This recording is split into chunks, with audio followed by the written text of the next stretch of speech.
दोस्तों अपोलो 11 यानी Neil Armstrong वाला जो मून मिशन था उसमें जिस कंप्यूटर को नासा ने यूज किया था उस स्पेसक्राफ्ट को सक्सेसफुली मून पे लैंड करने के लिए और इस मिशन को सक्सेसफुल करने के लिए, उससे लाखों करोड़ों गुना ज्यादा पावरफुल डिवाइस आज हमारे हाथ में है। और हम कर क्या रहे हैं, इससे रील स्क्रॉल कर रहे हैं।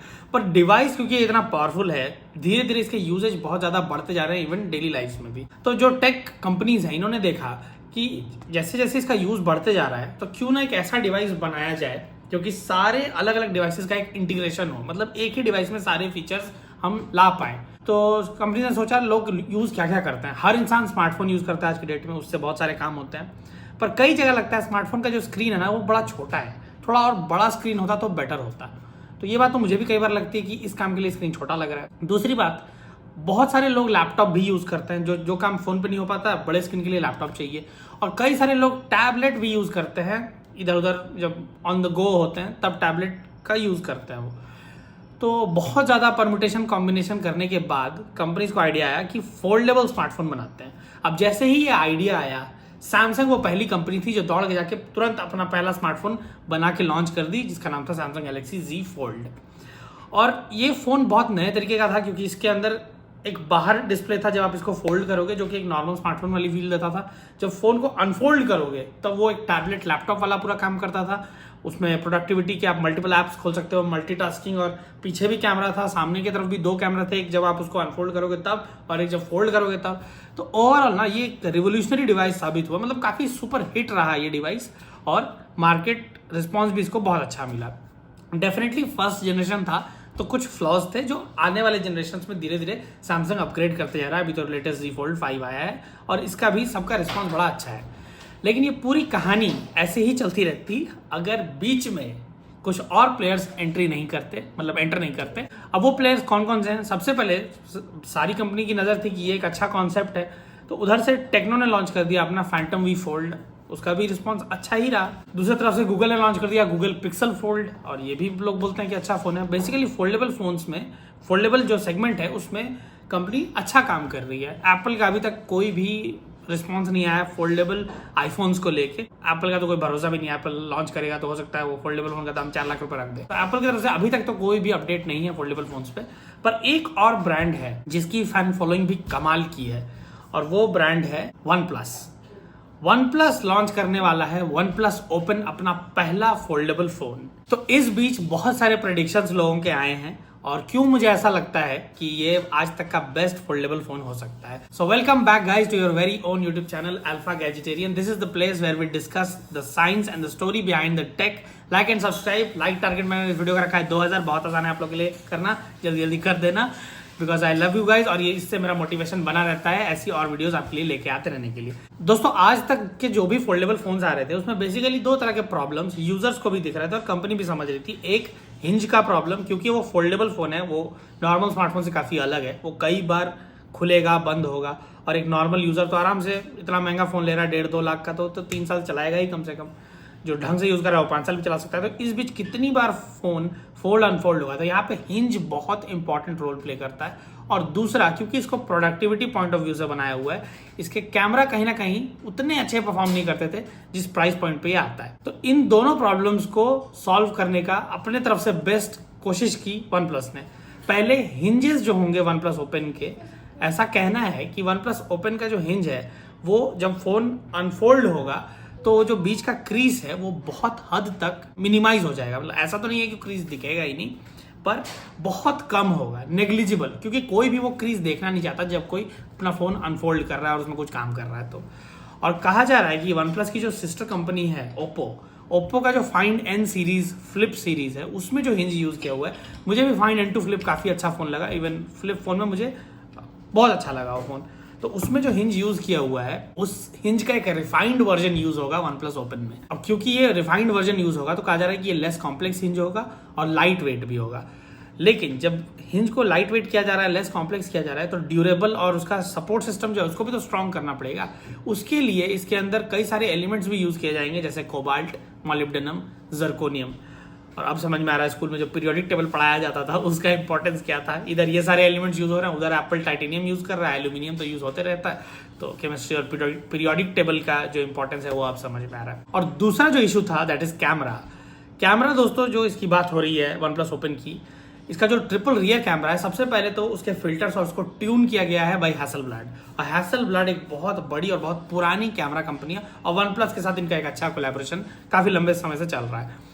तो जो ट्रिपल रियर कैमरा है पीछे की तरफ, उसमें 3 सेंसर्स हैं। पहला 48 मेगापिक्सल का मेन सेंसर जिसमें OIS है, यानी ऑप्टिकल इमेज स्टेबलाइजेशन, जो कि बेसिकली वीडियोस फोटोज में जो स्टेबिलिटी होती है उसके लिए होता है। इसमें अपर्चर है f1.7 का और इसमें जो सेंसर यूज किया गया है वो सोनी का सबसे लेटेस्ट सेंसर है जो आज तक किसी और स्मार्टफोन में नहीं यूज हुआ। वन प्लस ओपन पहला फोन होगा और इस सेंसर का नाम है सोनी LYTI8T808 सेंसर। कितना बड़ा नाम है इस सेंसर का।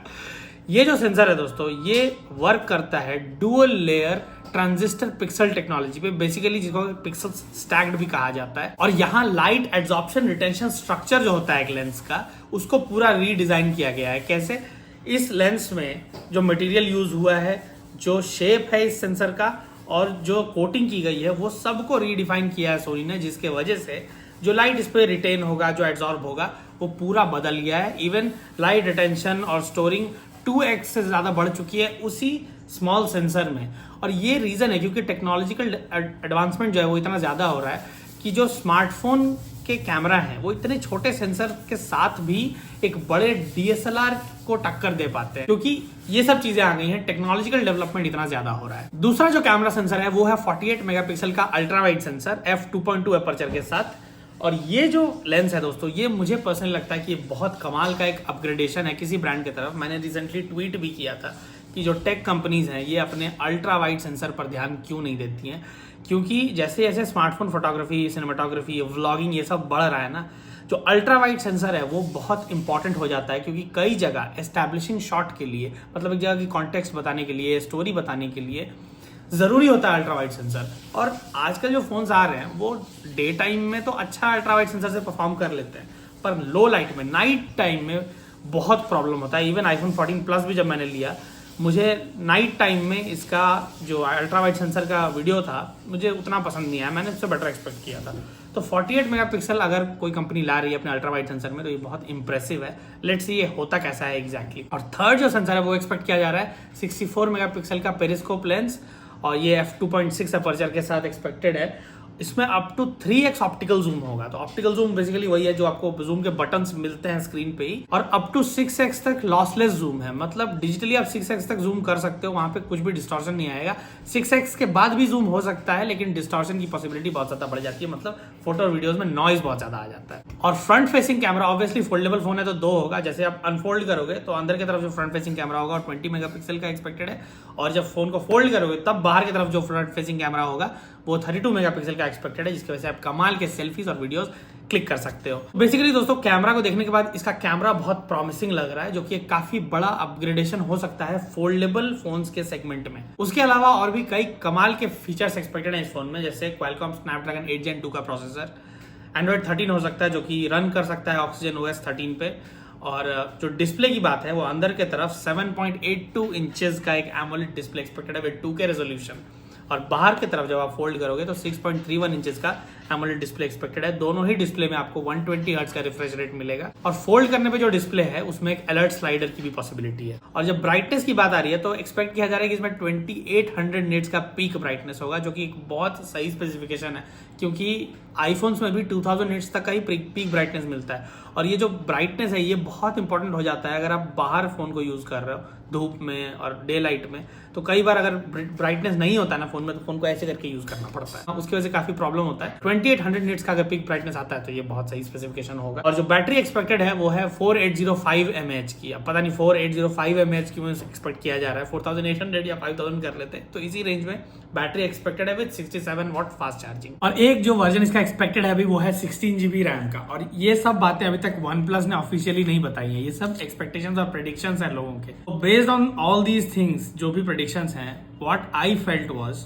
सबसे पहले तो ये सारे स्पेसिफिकेशंस अगर आते हैं तो ये कमाल का डिवाइस होगा पूरे इंडस्ट्री में। इस डिवाइस का अनाउंसमेंट लॉन्च से 1 वीक पहले करना मुझे लगता है ये बहुत छोटा स्पैन है। इस डिवाइस का एक हाइप क्रिएट करना चाहिए था, क्योंकि आईफोन क्यों इतना ज्यादा बिकता है, क्योंकि आईफोन का एक हाइप है। आईफोन इस साल का लॉन्च हुआ, अगले साल के आईफोन के लिए अभी उसके बाद से ही प्रेडिक्शन स्टार्ट हो जाता है। मैं एक बार गया था एक गैजेट स्टोर में, तो एक तरफ सैमसंग का S23 अल्ट्रा, Z Fold 5 ये सब रखा हुआ है और एक तरफ आईफोन 15 सीरीज रखा हुआ है। उधर कोई नहीं है, S23 अल्ट्रा और Z Fold 5 ऐसे ही वहाँ पे ऊपर सेल्समैन खड़े हैं, वेट कर रहे हैं कोई आएगा। और इधर आईफोन 15 सीरीज में लाइन लगी हुई है कि लोग, एक इंसान एक्सपीरियंस कर लेगा तो उसके बाद मेरा नंबर आएगा ऐसा। तो यहाँ पे जब इस लेवल का डिवाइस OnePlus ला रहा है विथ ऑक्सीजन OS, तो फिर इसका एक हाइप क्रिएट करना चाहिए था, एक वीक पहले नहीं और पहले से। दूसरी बात, इस फोन का प्राइस एक्सपेक्टेड है 1,40,000, जो कि काफी करीब है Z Fold 5 के प्राइस से भी, विच स्टार्ट्स एट अराउंड 1,55,000। तो ये जो प्राइस पॉइंट है, ये मुझे लगता है एक एंट्री लेवल फोल्डेबल फोन के लिए, क्योंकि OnePlus का पहला फोल्डेबल फोन है ना, मुझे लगता है क्योंकि फैंटम अराउंड 90,000 के आसपास आता है, जो टेक्नो फैंटम है, और Z Fold 5 का प्राइस है 1.5 लाख से थोड़ा ऊपर। बीच में 1,10,000 1,20,000 पे अगर OnePlus अपना फोल्डेबल फोन लॉन्च करता ना, तो मुझे लगता है वो एक बेटर कॉम्पिटेटिव स्ट्रैटेजी होती और लोगों को भी पसंद आता, क्योंकि लोगों के पास भी ऑप्शन होता टू चूज फ्रॉम कि मेरा बजट अगर 1 लाख है या 1,10,000 है, तो मैं फोल्डेबल फोन लेने के लिए तो मैं OnePlus का ओपन लूंगा। अब ये बात भी आ सकती है कि इतने सारे लेटेस्ट स्पेक्स के साथ दाम कम कैसे किया जाता। तो जैसे अब सोनी का जो लेटेस्ट सेंसर यूज करने वाला है OnePlus, तो मुझे लगता है वो नहीं यूज करके एक जनरेशन पहले वाला भी सेंसर अगर यूज कर ले, तो it won't make much of a difference for a normal user, या जो जिसको प्रोडक्टिविटी के लिए अपना वो OnePlus ओपन लेना है, उसके लिए ज्यादा डिफरेंस नहीं होगा इससे। और 16 GB रैम नहीं देके अगर 12 GB रैम भी OnePlus डालता है अपने फोन में, तो भी क्या फर्क पड़ता है उससे। मैंने एक डिटेल वीडियो किया था इस पे कि कई सारे मार्केटिंग टर्म्स हैं जो कंपनीज यूज करती है आपके अंदर एक फियर पैदा करने के लिए कि ये फीचर अगर आपने नहीं लिया तो you are missing out on something. तो ऐसे बहुत सारे फीचर्स होते हैं, उसमें 16 GB रैम भी कहीं ना कहीं थोड़ा मतलब सही है, क्योंकि 12 GB रैम सब कर देता है जो आप चाहते हो। आप हेवी गेमिंग चाहते हो, हेवी वीडियो एडिटिंग करना चाहते हो, यही दोनों तो सबसे ज्यादा हेवी टास्क होते हैं। प्रोडक्टिविटी हो, कुछ भी हो, 12 GB रैम तक आराम से किया जा सकता है। तो ये सब चीजें मुझे लगता है थोड़ा सा कट करके प्राइस अगर कट किया जा सके तो ये एक बहुत सही स्ट्रेटेजी हो सकती है OnePlus की तरफ से। और कहा ऐसा भी जा रहा है कि OnePlus में कई सारे प्री इंस्टॉल्ड एप्स भी एक्सपेक्टेड है। अब देखो इस प्राइस पॉइंट पे अगर ये 1,40,000 का था, इवन 1 लाख के ऊपर के फोन, 1 लाख के आसपास भी प्री इंस्टॉल्ड एप्स नहीं अच्छे लगते हैं किसी यूजर को, टू बी वेरी ऑनेस्ट। कुछ ऐप्स हैं जिनको हमने मान लिया है कि ये प्री इंस्टॉल्ड नहीं है, इनकी तो जरूरत इतनी ज्यादा है, जैसे यूट्यूब, व्हाट्सएप, इंस्टाग्राम, फेसबुक भी चलेगा, क्रोम, ये सब ऐप्स अगर प्री इंस्टॉल्ड नहीं है 4-5 ऐप्स तो ठीक है। लेकिन इससे ज्यादा, जैसे अभी इन्फिनिक्स का फोन मैंने 2-3 साल पहले लिया था, पापा के लिए लिया था, वो फोन मुझे काफी अच्छा लगा, पापा को भी काफी अच्छा लगा, लेकिन उस फोन में ब्लोटवेयर्स इतने ज्यादा है ना कि वो यूजर एक्सपीरियंस बहुत ज्यादा हिंडर करता है, इसलिए ब्लोटवेयर्स नहीं चाहिए किसी को। तो मुझे लगता है OnePlus अगर ये 2-3 चीजों का ध्यान रख ले तो ये डिवाइस बेटर परफॉर्म करेगा मार्केट में। अब एक्चुअल अपडेट्स क्या हैं, ये तो 19 अक्टूबर को शाम को ही पता चलेगा। 7:30 PM को इसका लॉन्च इवेंट है, मुंबई में ही है, मुझे पता नहीं था, मैं अभी कलकत्ता गया। तो ये है दोस्तों ये सारी अपडेट्स, और ये था वीडियो OnePlus ओपन पे। फर्दर अगर आप आईफोन से रिलेटेड क्वेश्चन है आपके दिमाग में, कौन सा आईफोन लेना चाहिए, अभी फेस्टिव सीजन है, बिग बिलियन डे है, दिवाली सेल वगैरह सब आएगा, तो मैंने उस पर एक डिटेल्ड प्लेलिस्ट बनाया है कि मैंने कौन सा आईफोन लिया, क्यों लिया, उसका मेरा एक्सपीरियंस कैसा था, आप कौन सा आईफोन आपके लिए सही होगा, 15 सीरीज देख रहा तो कौन सा लेना चाहिए। ये सारे वीडियोस का प्लेलिस्ट आपको इधर मिल जाएगा, आप इधर क्लिक करके जरूर चेकआउट करना। और वो वीडियो जिसका मैंने जिक्र किया कि वो कौन से मार्केटिंग टर्म्स हैं जो कंपनी यूज करती है आपके जेब से पैसा निकालने के लिए एक फियर पैदा करके, तो उस वीडियो को इधर क्लिक करके जरूर देखना ताकि आप अपनी जो मेहनत की कमाई है उसको सेव कर पाओ। मेरे बाकी सोशल मीडिया हैंडल्स के लिंक आपको डिस्क्रिप्शन में मिल जाएंगे। तो मैं मिलता हूं दोस्तों आपसे अगले वीडियो में। Thank you so much for watching.